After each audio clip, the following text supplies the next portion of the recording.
Assalamu alaikum warahmatullah. Today we'll be looking at January 2025, Unit 2. We'll look at some selected questions.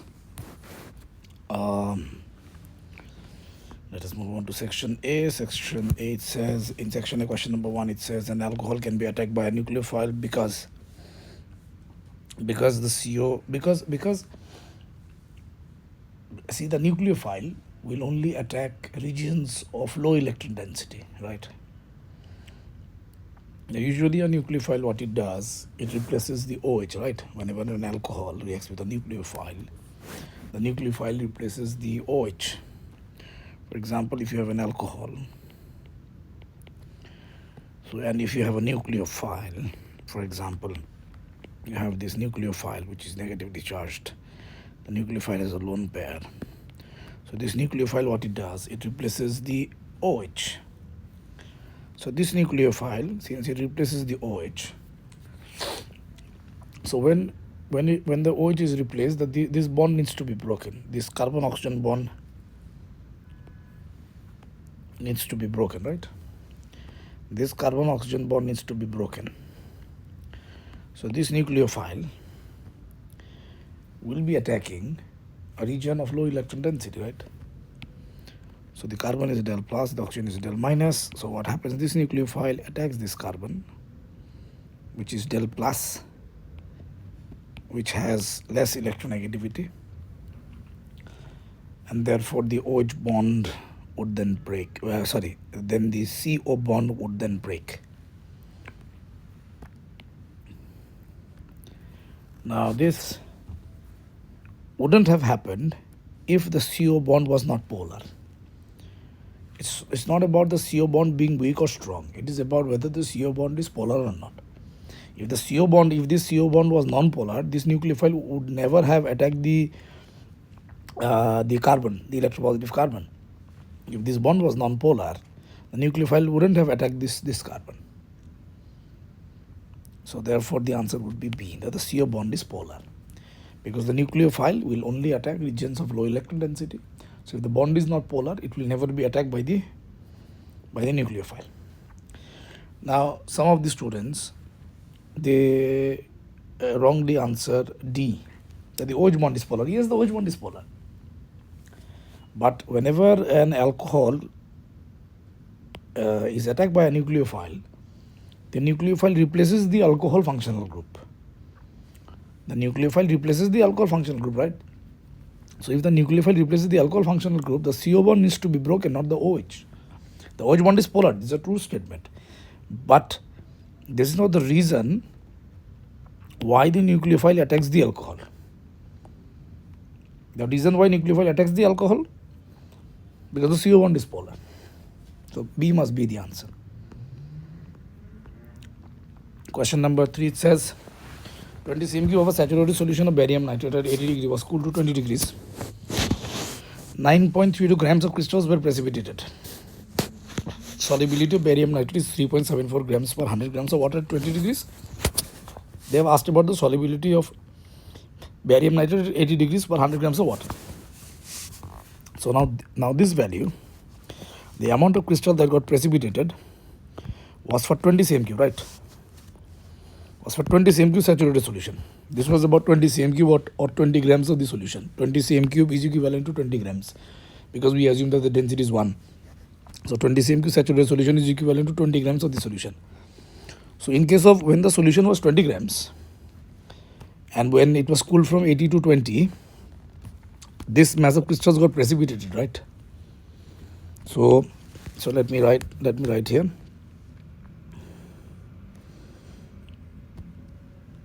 So 20 cm3 or 20 grams of solution, whether it's 20 grams of or 20 grams of solution or 20 cm3 of solution, 9.32 grams got precipitated, right? This mass, which is 9.32 grams, got precipitated, right? So therefore, if it is 100 grams, of solution, then what happens? How much would it get precipitated? Now when it is 20, this much is precipitated. If it is 100, how much would be precipitated? It would be 9.32 multiplied by 5 by, see, it's unitary method. 20 grams is equivalent to 9.32 grams, so therefore 100 gram will be what? It will be 5 times more. So if you multiply 9.32,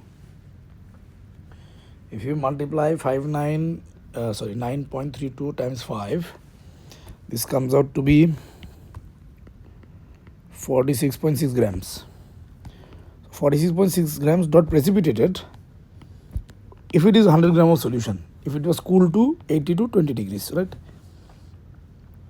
So at 20 degrees, the maximum it can dissolve is 3.74, right? So therefore, solubility at 80 degrees per 100 grams of water will be equal to what? This is the maximum. See, look here. This is the maximum. This is the maximum that can precipitate my bad, sorry. This is the maximum that can be dissolved at 20 degrees. This is the maximum that can be dissolved at 20 degrees, right? Now, when 80 degrees was cooled to 20 degrees, this much got precipitated. So the amount dissolved previously at 80 degrees would be 46.4 plus 3.74. That should be the answer. If you add them, 3.74, if you add to 46.6, this comes out to be 50.34 grams, and 50.34 grams is the option number D. So what I have done here, I've converted the amount precipitated from 20 grams to 100 grams. So what would have happened if 100 grams of the solution was cooled down from 80 to 20? 46.6 grams of crystals would have got precipitated. Now when it was 80 degree, the solubility was greater. At 20 degree, the solubility is less. At 20 degree, solubility is 3.74. We have to find the solubility at 80 degrees. At 80 degrees, solubility is greater. So if we add the solubility at 20 degrees to the amount that got precipitated, if we add them, we get the solubility at 80 degrees. Because when you move from 80 to 20, this much, when you move from 80 to 20 degrees, when you cool down from 80 to 20 degrees, 46.6 got precipitated. This amount got precipitated, right? It couldn't dissolve anymore because at 20 degrees the solubility is only 3.74. It can dissolve only 3.74. So the rest got precipitated. So at 80 degrees, the solubility was much greater, right? So you add the remaining solubility with the amount precipitated to get the previous solubility at 80 degrees. So the answer will be 50.3 grams, which is D. If you still have any questions about this, you can, or queries about this question, you can write in the comment section, because this is a very different question. These questions are pretty rare. In the last 10 to 15 years, there weren't any questions like this before. Then we move on to question number 6, which is the best solvent for chloroethane. Of course, ethanol, because it can dissolve in ethanol. Whenever we use halogen alkane, we usually dissolve in alcohol, we dissolve in ethanol, right? Most of the time when we are dissolving halogen alkane, we dissolve in ethanol, because ethanol is not soluble in water. No, sorry, not ethanol, because halogen alkanes are not soluble in water. Whenever we use chloroalkane or halogen alkane, chloroethane or chloromethane or chloropropane or bromopropane or iodopropane or iodobutane, we always dissolve halogen alkanes in ethanol. So for chloroethane, the best solvent would be ethanol because it dissolves in ethanol. Then we move on to question number MCQ. Question number 16A. What is the maximum volume of gas formed at 600 Kelvin and 101,000 Pascal? Now you have to use the formula PV equals to nRT. PV equals to nRT. The pressure used is 101,000 multiplied by volume equals N. N is the 1 mole of magnesium. It says 1 mole of magnesium is completely decomposed. 1 mole of magnesium nitrate. So 1 mole of magnesium nitrate will produce 5 by 2 moles of gas, right? See, 2 moles of magnesium nitrate produces 5 moles of gas, right? Here we have 2 moles of magnesium nitrate producing 5 moles of gas, because the total number of gases are there, because there are 2 gases which are formed, nitrogen dioxide and oxygen. So the total number of moles of gases formed is 5. So when 2 moles of magnesium nitrate reacts, it produces 5 moles of gas. When 1 mole of magnesium nitrate reacts, it will produce 5 by 2 moles of gas. So the value of N must be 5 by 2, because we are using 1 mole of magnesium nitrate. So 1 mole of magnesium nitrate will be producing 5 by 2 moles of the gases. So N will be 5 by 2 multiplied by R is 8.31 multiplied by temperature is 600 Kelvin. Now you have to calculate the volume. If you calculate the volume would come in cubic meters. Will be found in cubic meters. So this would be 600 multiplied by 8.31 multiplied by 5 by 2. Okay, 12,465. So 1,000 divided by, oh sorry, my bad, 12,465 divided by 1,000. So the answer comes out to be 0.123 cubic meters. This would be our answer. Then it says, what is the percentage yield if 25 grams of magnesium oxide is produced? So it says 25 grams of magnesium oxide has been produced. They are asking for the percentage yield. So 25 grams is the actual yield. You have to find the theoretical yield first, right? So we have used 1 mole of magnesium nitrate. So the mole ratio of magnesium nitrate is to magnesium oxide is 1:1. So we can write here moles of magnesium oxide will be equals to 1. Then you find the mass of magnesium oxide will be 1 multiplied by 40.3, because the molar mass of magnesium oxide is 40.3. So this becomes 40.3 grams. This is the theoretical yield. Then you calculate percentage yield. Percentage yield will be equals to actual yield divided by theoretical yield. The actual yield is 25 grams. So 25 divided by 40.3 multiplied by 100. So 25 divided by 40.3 into 100 will give you 62.0%. Right? So this would be the answer. Now we move on to section B. Section B says, question number 17, 17A, that's 17B, right? So what's the question with 17B?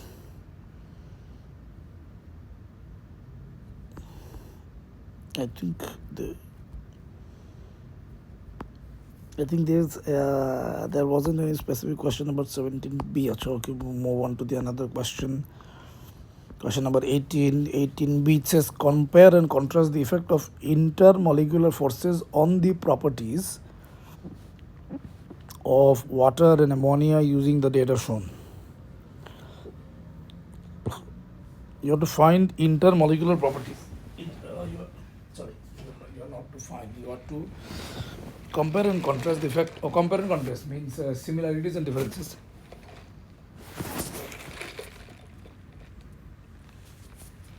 On the properties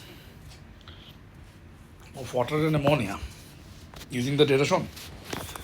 Now, one similarity is that both the molecules have the same number of electrons. If you calculate the number of electrons, the total number of electrons in this molecule are the same.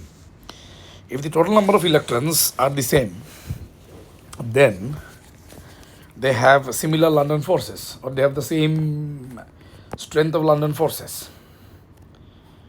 Now, there is a great difference in the boiling temperature, because water can form more number of hydrogen bonds per molecule, because water has two hydrogen atoms and two lone pairs. It has two hydrogen and two lone pair, and that is why water is able to form two hydrogen bonds per molecule. It can form two hydrogen bonds per molecule on average. Now ammonia has only one lone pair, and that is why ammonia cannot form more than one hydrogen bond. So the number of hydrogen bonds in water is greater than that in ammonia. Both have hydrogen bonds, but the number of hydrogen bonds is greater in water and less in ammonia. And that is why water has a higher boiling temperature than ammonia. And another difference that we have here is that their densities, or the change in density.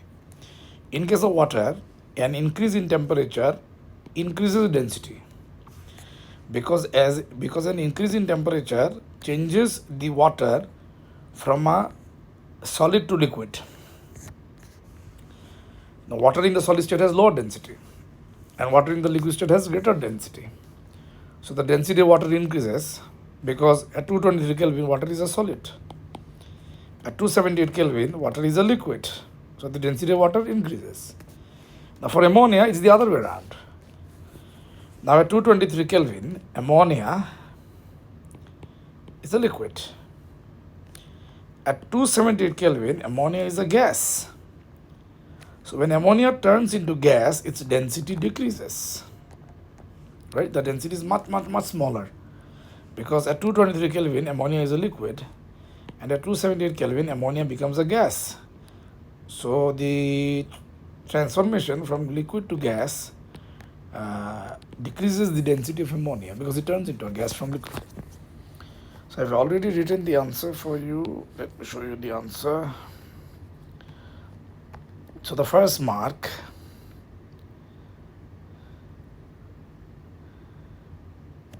is to talk about the similarity, that both ammonia and water has the same number of electrons, so the London forces are similar.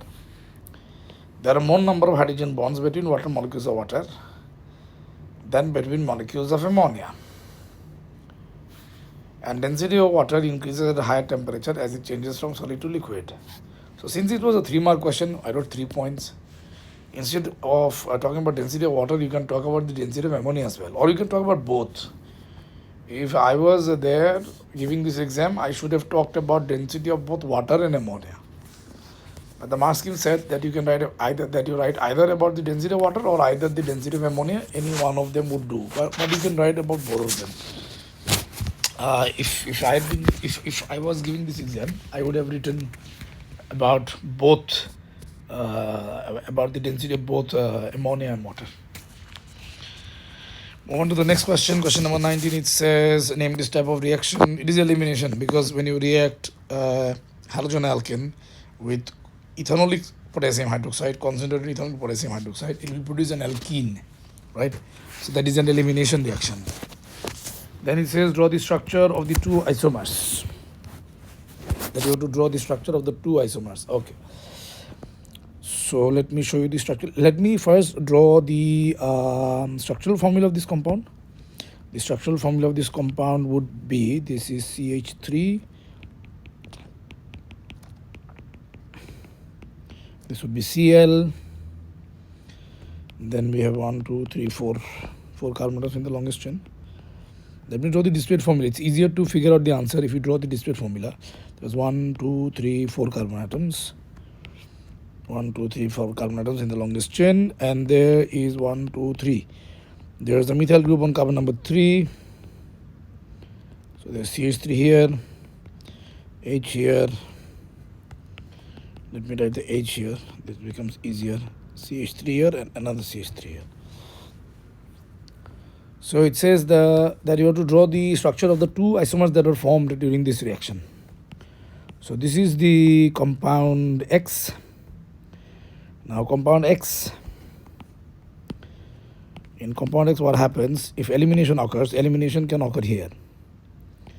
If elimination occurs here, then this won't be here and the double bond would be here, right? So this is one of the answer. Because when you eliminate HCl, a double bond would form here, right? Now if the elimination happens here, for example, if the elimination occurs here,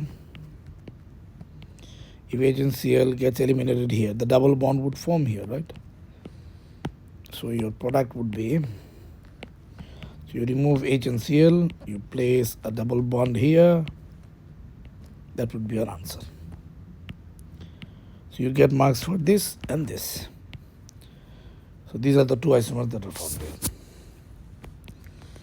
Then we move on to the next question. It says complete the mechanism for compound X when reacting with cold dilute aqueous potassium hydroxide. If you are reacting with cold dilute aqueous potassium hydroxide, there will be nucleophilic substitution, right? Now the hydroxide ion, the OH minus ion, will attack the chlorine. And you have to give dipoles here as well. So you give del plus here and del minus here. So this OH minus nucleophile will be attacking this carbon. So you give an arrow from the lone pair to this carbon, which is electropositive. Then what happens? The carbon chlorine bond would also break heterolytically. So this reaction would produce an alcohol. It was a very simple question. The chlorine is replaced by the alcohol and the chlorine turns into a chloride ion. So this would be your answer. So you must be careful about showing the lone pair. The lone pair must be shown. Whenever a nucleophile attacks, the lone pair has to be shown. You have to show the relevant dipole. So the dipole del plus and del minus charges must be shown. These two arrows must also be shown. Okay. Then we move on to question number 20. 20 says, a bottle has lost its label. The content of the bottle is thought to be one of 1-hydroxypropanone, propanoic acid or butanol. So this bottle may contain any one of the three. Any one of them is present in the bottle. Now we are analyzing to find out which one of them is actually present inside the bottle. It says compare and contrast the spectra shown with the expected spectra of the three possible compounds. So identify the unknown. Okay. Compare and contrast, it means you talk about the similarities and differences. So if you look at the mass spectra of this compound shows a broad absorption, right? And this broad absorption corresponds to OH. This is a broad absorption. So this corresponds to OH, right? And then there is another absorption. So since there is OH, it can be any one of them, right? Right. Now, there is a sharp absorption at around 1700. 1700, sharp absorption at 1700 indicates C double bond O. If you look at the data from the data booklet, this signal indicates CO. And this signal indicates OH, right? So we are looking for CO and OH. So it cannot be butanol because butanol doesn't have a CO bond. Right? Butanol doesn't have a CO bonds. So therefore it cannot be butanol. If there is an absorption for C double bond O, it can be either one of them, right? Okay. Then we move on to the mass spectrum. The mass spectrum has, I think, a molecular ion peak of 74, right? This is a signal at molecular ion peak at m is equal to 74. So the molar mass is 74. Now let us check which one of them is 74. Right? So if you look at this formula, C3H6O2, so oxygen, there's two oxygen, so 16 into 2 is 32. 32 plus 6, because there are 3 hydrogen, there are 3 carbon is 3 into 12 is 36. So if you add them, 6, 6, 12 plus 2 is 4. 3 plus 3 is 6, so it's 74, right? So it must be 74. So this matches with the formula. But this is not 74, this is 72, right? Because if this is 74, this must be 72 because there's 2 hydrogen less. If you look at the molecular formula, this molecular formula is C3H6, this molecular formula is C3H4. If C3H6O2 has a molar mass of 74, this must have a molar mass of 72, so therefore this doesn't match. So therefore 1-hydroxypropanone was present in the a bottle that has lost its label. So the answer, I've taken a screenshot of the answer from the marking scheme. See, there is a OH absorption, broad absorption at around 3400. Then there is a CO absorption at this, so it cannot be butene 1-ol, right? So we have ruled out butene 1-ol. Butene 1-ol cannot be the answer. See, the molar mass is 74. From the mass by charge ratio of the molecular ion peak is 74. So this could be 1-hydroxypropanone, or it can be 1-hydroxypropanone. Why did they write butene 1-ol? No.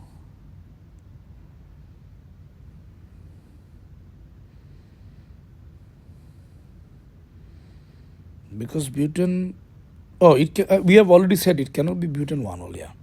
And propanoic acid is 72, so we rule out 72, yeah. Then they've talked about the most abundant peak. Most abundant peak is this one. This is the most abundant peak. The highest peak is the most abundant, is 43. So you look for 43. This compound doesn't have a fragment at 43, but this compound has a fragment at 43. This part is 43. If you calculate the M/Z value here, it is found to be 43. That's 43. That is 43. This is not 43. And another information they have also given, that there is no carbon-carbon double bond absorption in the infrared spectrum.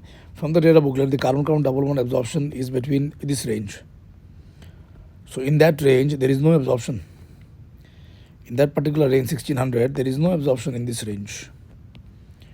So therefore indicates that it cannot be propanoic acid. So finally, the conclusion is that the substance is 1-hydroxypropanone. I hope you got the answer, or you understood the answer.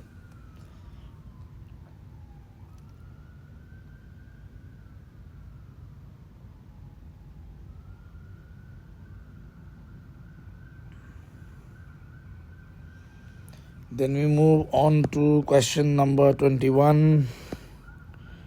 21 E1, 2 possible advantages other than increasing the yield of a one-step synthesis reaction. 2 possible advantages. You have to suggest 2 possible advantages. Usually in a one-step synthesis, the yield is usually greater. So it says other than increasing yield, what can be a possible advantage? It says scientists would prefer a one-step synthesis using a catalyst. Since you are using a catalyst, the energy requirement would be less, because catalyst carries out the reaction at a lower temperature, so the energy requirement would be less, right? And another thing that you can write, that all these reactions were in equilibrium, right? The second step reaction was in equilibrium. The one-step synthesis may be a complete reaction, may not be in equilibrium. You can also write that. So these are the 2 answers that came to my mind, and that's why I wrote these 2 answers. Or there is another answer that you can write that also came to my mind, that the reaction may not involve a toxic gas, because these reactions, they all involve a toxic gas, which is carbon monoxide, right? These reactions involve carbon monoxide. So the single step process may not involve a toxic gas. You can also write that, yeah.